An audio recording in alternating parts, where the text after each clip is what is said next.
Word with आजी। इस video में हम लोग देखने वाले हैं क्लास 12 एजुकेशन का चैप्टर 1 प्राचीन वैदिककालीन शिक्षा के मोस्ट इंपॉर्टेंट दीर्घ उत्तरीय प्रश्न। तो पहले इस चैप्टर के जो है हम लोग इस चैप्टर का एक्सप्लेनेशन और इसके शॉर्ट टाइप क्वेश्चन सब कवर कर चुके हैं। जो आपने वो वीडियोस नहीं देखी तो आपको उसका लिंक डिस्क्रिप्शन बॉक्स में मिल जाएगा, वहाँ से जाके देख सकते हैं। तो ये वीडियो आपके लिए बहुत इंपॉर्टेंट होने वाली है। इस चैप्टर का जितना भी मोस्ट इंपॉर्टेंट दीर्घ उत्तरीय प्रश्न है, आपका जो भी लॉन्ग टाइप क्वेश्चन आपके एग्जाम में बनता है इस चैप्टर से, वो हम लोग इस वीडियो में देखने वाले हैं।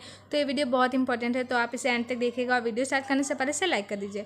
तो चलिए स्टार्ट करते हैं। तो यहाँ पे जो हम लोग का फर्स्ट क्वेश्चन है वो है आधुनिक भारतीय समाज के लिए प्राचीन शिक्षा की उपयोगिता पर प्रकाश डालिए। बल्कि इसमें पूछा गया है कि जो आधुनिक भारतीय समाज है उसमें जो हमारी प्राचीन भारतीय शिक्षा था उसमें से कौन कौन से तत्व शामिल किए जा सकते हैं जिससे कि हमारी जो आधुनिक समाज में जो शिक्षा है वो बेहतर बन सके। तो चलिए इसका आंसर देख लेते हैं। तो यहाँ पे सबसे पहले हम लोग उत्तर डालेंगे और उसका आंसर लिखेंगे। आधुनिक भारतीय समाज में शिक्षा का व्यापक प्रसार हुआ है। वर्तमान युग में गुरु शिष्य संबंध अत्यधिक शुष्क एवं नीरस है। तो क्या बताया जा रहा है कि आधुनिक भारतीय समाज की जो शिक्षा है उसका प्रसार तो व्यापक स्तर पर हुआ है, परंतु वर्तमान में जो गुरु और शिष्य के मध्य संबंध है वो अत्यधिक शुष्क एवं नीरस है, मतलब कि बहुत ही ज़्यादा उदासीन है। विद्यालयों, महाविद्यालयों तथा विश्वविद्यालयों में सर्वत्र अनुशासनहीनता तथा चरित्रहीनता व्याप्त है। इसका अर्थ यही है कि वर्तमान समाज की दिशा जीवन के आदर्शों तथा मूल्यों को नहीं सिखाती।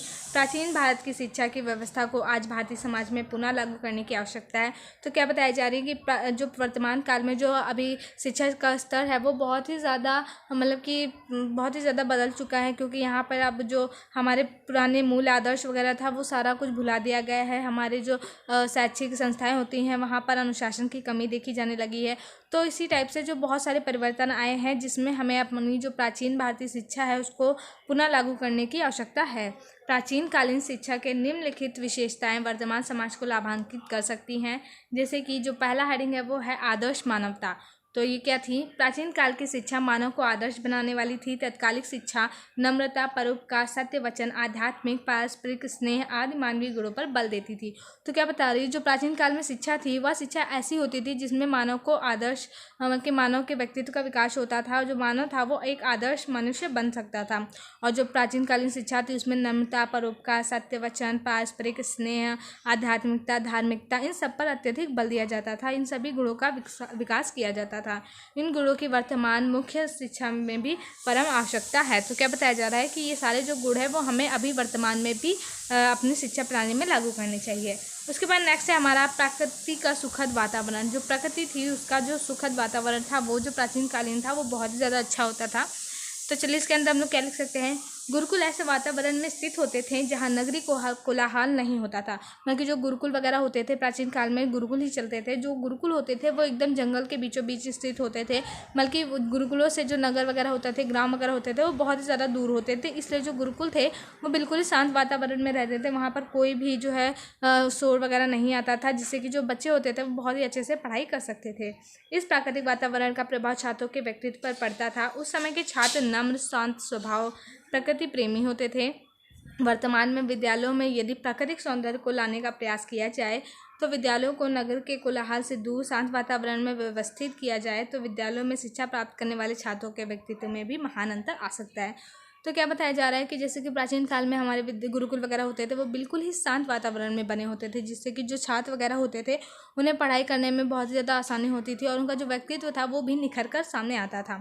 तो इसी प्रकार अगर जो हम लोग वर्तमान समय में इसका ध्यान रखें, जो हम लोग कॉलेज स्कूल वगैरह है वो सारे शांत वातावरण में हो, तो इससे जो बच्चों की शिक्षा होती है वो एकदम अच्छे स्तर पर हो पाएगी, उन्हें कोई भी ज़्यादा डिस्टर्बेंस नहीं होगा। अब आगे बढ़ते हैं। नेक्स्ट हेडिंग है हमारी विद्यालयों का नियंत्रण। तो जो विद्यालय थे उन पर जो प्राचीन कालीन नियंत्रण होते थे वो किसी का भी नियंत्रण नहीं होते थे। वहाँ पर जो गुरुकुल होते थे उनके जो मुख्य अध्यक्ष होते थे वही नियंत्रण रखते थे उस पर। फिर देख लेते हैं। आधुनिक युग में विद्यालयों में अनेक प्रकार के संगठनों का हस्तक्षेप होता है। राज्य या केंद्र सरकार के अतिरिक्त से जनता के बीच से चुने हुए प्रबंध विद्यालयों को अपनी व्यक्तिगत संपत्ति समझते हैं। तो मतलब कि क्या होता है प्रेजेंट टाइम में जो विद्यालय होते हैं, जो हमारे स्कूल वगैरह होते हैं, वहाँ पर बहुत सारे संगठनों का हस्तक्षेप होता है। मतलब कि सारे जो हमारे स्कूल होते हैं उनके ऊपर से भी बहुत सारा प्रेशर आता है। तो ये सारा कुछ अभी प्रेजेंट टाइम में हो रहा है। यहाँ पर केंद्र और राज्य सरकार के अतिरिक्त बहुत सारे लोग होते हैं जो विद्यालयों को अपनी व्यक्तिगत संपत्ति समझने लगते हैं। प्राचीन काल में शिक्षा के इस प्रकार का नियंत्रण नहीं होता था। जो प्राचीन काल में था वहाँ पर ऐसा नहीं होता था। वहाँ पर जो विद्यालय तथा शिक्षा संस्थाएं होती थी उसका गुरुजनों का ही पूर्ण अधिकार होता था। तो वहाँ पे जो गुरु वगैरह होते थे गुरुकुल वगैरह के, तो उन्हीं का पूर्ण अधिकार होता था। वहाँ पर किसी बाहरी का कोई भी हस्तक्षेप नहीं होता था। तो ये आई होप आप लोगों को फर्स्ट क्वेश्चन समझ में आ गया होगा। ये बहुत इंपॉर्टेंट क्वेश्चन है। तो अब चलते हैं हमारे सेकंड क्वेश्चन पे। तो जो हमारा सेकंड क्वेश्चन है वो है वैदिक, यहाँ पे वैदिक कालीन होना चाहिए था। वैदिक कालीन शिक्षा के गुण एवं दोषों की विवेचना कीजिए। तो चलिए इसका आंसर देख लेते हैं। वैदिक कालीन शिक्षा के गुण निम्नलिखित हैं। तो क्या है, तो सबसे पहले जो हम लोग हेडिंग डालेंगे वो है सार्वजनिक तथा निःशुल्क शिक्षा। तो इसमें हम लोग लिख सकते हैं कि स्कूल में प्रवेश के लिए कोई भी शुल्क या फीस नहीं दी जाती थी। उपनयन संस्कार के बाद छात्रों को प्रवेश मिलता था। भोजन आदि की व्यवस्था के लिए समीप ग्रामों से सहयोग दिया जाता था तथा विद्यार्थी अनिवार्य रूप से भिक्षा के माध्यम से भी अनिवार्य वस्तुओं का संग्रह करते थे। तो क्या बताया जा रहा है कि गुरुकुल जो होते थे उसमें प्रवेश के लिए, एडमिशन के लिए कोई भी फीस या शुल्क नहीं देना पड़ता था। वहाँ पे उपनयन संस्कार होता था और उसके बाद वहाँ पर आपको प्रवेश मिल जाता था। और वहाँ पे भोजन आदि की व्यवस्था के लिए भी जो पास में गाँव वगैरह होते थे, नगर वगैरह होते थे, वहाँ से सहयोग लिया जाता था। और जो विद्यार्थी होते थे वे स्वयं भी वहाँ पर भिक्षाटन करके अपने भोजन की व्यवस्था या फिर जो भी उन्हें आवश्यक सामग्री होती थी उसकी व्यवस्था कर लेते थे। नेक्स्ट है हमारा व्यवहारिकता की शिक्षा। तो जो इसका हो जाएगा, विभिन्न विषयों की सैद्धांतिक शिक्षा के साथ छात्रों को व्यवहारिक शिक्षा भी प्रदान की जाती थी। कृषि और पशुपालन तो प्रत्येक गुरुकुल में सिखाया जाता था। इसके साथ ही अन्य कार्यों की व्यवहारिक शिक्षा दी जाती थी। तो क्या बताया जा रहा है कि जो व्यवहारिक शिक्षा होती थी, मतलब कि जो गुरुकुल होता था वहाँ पर सभी शिक्षा के साथ साथ व्यवहारिक शिक्षा भी प्रदान की जाती थी। कृषि और पशुपालन तो प्रत्येक गुरुकुल में पहले से ही सिखाया जाता था और उसके साथ साथ अन्य कार्यों का भी ज्ञान कराया जाता था। आगे बढ़ते हैं। उसके बाद जो हेडिंग हमारी वो है परीक्षाएं। तो वैदिककालीन शिक्षा प्रणाली में वर्तमान की तरह परीक्षाएं नहीं होती थी। पुराना पाठ याद हो जाने पर ही नया पाठ पढ़ाया जाता था। प्रत्येक पाठ के अंत में विद्यार्थियों को यहाँ पे माँ की नहीं होना चाहिए था, विद्यार्थियों की परीक्षा ली जाती थी। ये गलत हो गया है। तो फिर क्या होता था कि जो है यहाँ पे मासिक होना चाहिए था। तो जो वैदिक कालीन शिक्षा प्रणाली होती थी उसमें क्या होता था, उसमें जो परीक्षाएं नहीं होती थी जैसा कि इस समय होता है, तो ऐसा नहीं होता था। वहाँ पे परीक्षाएं वगैरह नहीं होती थी। जब पहले जो पढ़ाया जाता था वो जब लर्न हो जाता था उसके बाद ही नेक्स्ट चैप्टर पढ़ाया जाता था या जो नेक्स्ट पार्ट होता था वो पढ़ाया जाता था।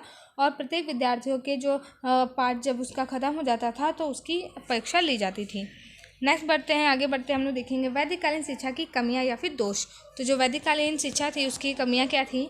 यदि वैदिककालीन शिक्षा प्रणाली अपने मूल रूप से अनेक शताब्दियों तक मामूली परिवर्तन के साथ प्रचलित रही तथा अपनी महत्वपूर्ण व सार्थक विशेषताओं के फलस्वरूप यह शिक्षा प्रणाली तत्कालिक समाज की आवश्यकताओं को पूरा करने में सफल सिद्ध हुई है, परंतु वैदिककालीन शिक्षा प्रणाली की कुछ कमियां एवं दोष हैं जो कि इस प्रकार हैं। तो क्या बताया गया है कि वैदिककालीन शिक्षा के मतलब कि बहुत सारे गुण भी थे, लेकिन उन गुणों के साथ साथ वैदिककालीन शिक्षा में कुछ दोष भी थे जिन्हें भी हमें जानना बहुत ही ज़्यादा ज़रूरी है। चलिए देख लेते हैं वो क्या थे। तो जो पहला हमारा हेडिंग है वो है धर्म को अत्यधिक महत्व। तो क्या होता है यहाँ पे वैदिककालीन होते हैं। वैदिककालीन शिक्षा में धर्म को अत्यधिक महत्व दिया जाता था। शिक्षा की संपूर्ण व्यवस्था धार्मिक विचारों से प्रभावित थी। शिक्षा के उद्देश्य तथा पाठनों का निर्धारण भी धार्मिक आदर्शों के अनुरूप किया जाता था। तो क्या होता था, जो वैदिककालीन शिक्षा थी वो पूर्णतः धर्म पर आधारित थी। वहाँ पर जो शिक्षा का मेन मोटिव होता था वो होता था मोक्ष की प्राप्ति करना। और जो भी शिक्षा का पाठ्यक्रम वगैरह होता था वो सारा कुछ धार्मिक आदर्शों को ध्यान में रखते हुए किया जाता था। नेक्स्ट है हमारा पॉइंट शूद्रों की शिक्षा की उपेक्षा। ये भी हमारा बहुत बड़ा दोष था वैदिककालीन शिक्षा का। तो वैदिक काल में जो शिक्षा की दृष्टि से शूद्रों को हे दृष्टि से देखा जाता था। तो जो शूद्र होते थे, शूद्र वर्ग के लोग होते थे, बच्चे होते थे, उन्हें शिक्षा प्राप्त करने का अधिकार नहीं था। शिक्षा प्राप्त करने का अधिकार केवल द्विजों अर्थात ब्राह्मण, क्षत्रिय तथा वैश्य को था। तो ये था हमारा most important question. I hope आपको ये क्वेश्चन भी समझ में आ गया होगा। तो ये वीडियो अगर जो आपको अच्छी लगी तो प्लीज़ से लाइक करिए। तो चलिए मिलते हैं मैं नेक्स्ट वीडियो में। Thank you.